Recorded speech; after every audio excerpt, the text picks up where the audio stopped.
Welcome to our review on covalent bonding. Now, covalent bonds then form between non-metals. So what we find then is any two different non-metals joined together, they have covalent bonds between them and they form a covalent compound. When we refer to a covalent bond, quite simply what we're referring to is a shared pair of electrons. So if ever you're asked what a covalent bond actually is, your answer would be a shared pair of electrons.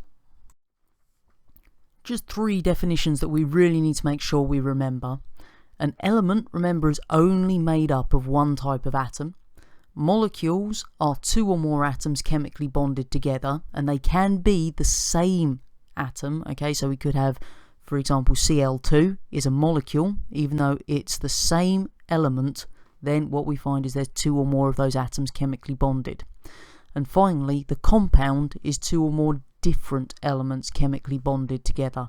So make sure you remember the difference between the element, the molecule, and the compound. When we look at a chemical's molecular formula, quite simply this tells us the number of atoms of each element present in a molecule. So the molecular formula is the one like H2O, CO2. We can see what elements are present and how many of each there are. The displayed formula, however, shows all of the atoms present, but it also shows the covalent bonds between them. So as opposed to writing them, what we end up doing is we'll put down our element symbols and then we will show with straight lines the chemical bonds between them, the covalent bonds. So we can see down there we still have water, which has got two hydrogens and one oxygen, but you can see that the lines there represent the covalent bonds between the hydrogen and the oxygen. For your exam, you're going to need to know about two covalent compounds, carbon dioxide and water. Now, carbon dioxide and water both exist as simple molecules. So that just means that each molecule contains only a very small number of atoms that are joined together by these covalent bonds. Now, we need to remember that there are weak intermolecular forces between the molecules. So between each water molecule, then there are these weak intermolecular forces between them. Same with the carbon dioxide. Between all the different carbon dioxide molecules, there are weak intermolecular forces between them.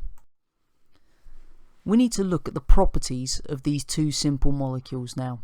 So carbon dioxide will be a gas at room temperature and water is a liquid at room temperature. So this tells us that both of these chemicals have low melting points. Now that's one of those key things to remember, is the low melting points of each of them and the states of matter. But a second property that we need to remember is that neither of them will conduct electricity. If we think about the covalent bond, they are strong bonds. However, the intermolecular forces between those molecules are weak.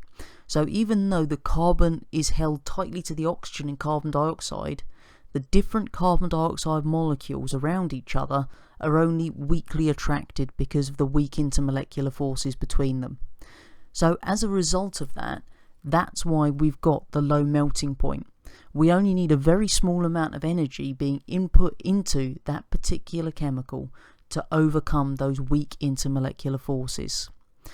We will also be able to explain the fact that carbon dioxide and water cannot conduct electricity by the simple phrase of there are no free electrons. And remember, the only way that we can conduct electricity through any chemical is if there are free electrons able to move through that particular structure. You might be asked to draw a dot and cross diagram to demonstrate covalent bonding in some of these simple covalent compounds. First thing to note is we only have to draw the outer shells. Don't try and draw all of the inner shells because you'll get very, very confusing. So you might be asked to draw a covalent compound for hydrogen, which is H2. Each hydrogen has one electron, and therefore what we'll do is we'll overlap the two shells and then we'll put one as a cross and one as a dot to represent the electron from each hydrogen. Because they're in the middle section there between the two hydrogens, then we've made our covalent bond because those electrons are shared. If we look at a slightly more complicated version with our carbon dioxide on the right there, carbon has 4 electrons represented by the 4 crosses, and each oxygen has 6 electrons represented by the red dots. So we know that carbon dioxide has the formula CO2, so we know that there will be 2 oxygens joining onto our carbon there. And then we know that if we've got 6 electrons in the outer shell for oxygen, it's going to be sharing 2 of the carbon atoms, because then it gives it that feeling of having 8 electrons in its outer shell and gives it that full outer complement. So the way we draw it then, again, overlap the outer shells so that we've got our carbon in the middle, oxygen on each side there, the 2 crosses for carbon on the right hand side, 2 crosses for carbon on the left hand side, and then we need to share 2 of our oxygen electrons as well. So 2 dots in the left hand side, 2 dots in the right hand side, and then the other 4 for each oxygen are not in that shared zone. So just go careful to make sure that you are sharing the correct number of electrons, and make sure that it is very clear that they are in that shared area.